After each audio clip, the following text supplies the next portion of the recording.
and welcome to the second episode of the Fresh Finds podcast, where every episode I'll sit down with someone and discuss our fresh finds in music. That's either new releases, songs we've recently found from lesser-known artists, or deep cuts from classic bands.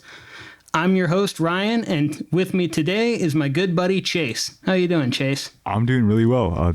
Thanks so much for inviting me on. Yeah, no problem, dude.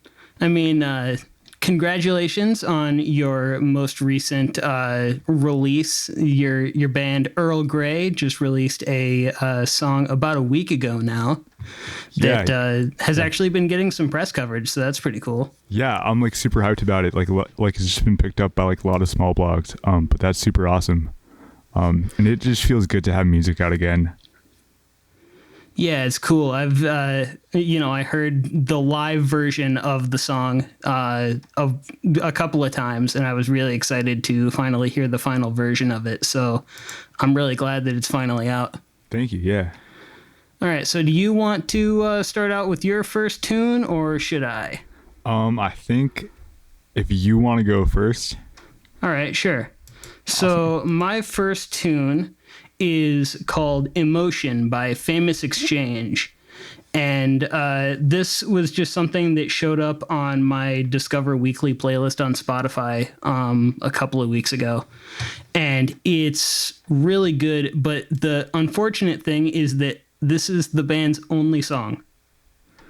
They have 14,000 monthly listeners, and this is their only song. But I guess if you've only got one song and it was released like a year ago and you still have 14,000 listeners, you must be doing something right. You know? Yeah, no, I mean, it's like a lot of listeners to only have like one song out for. I wonder like what they're doing, if they're doing like any press or just anything to like keep their listener base up.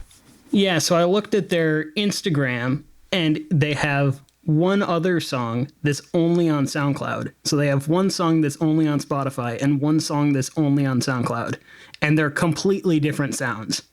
That's like that's just like super interesting, because it's like really hard to like promote music and keep an active listener base and keep people trying to like fresh like with your music. I'm super pumped to get into this one. All right, well, here's the first track.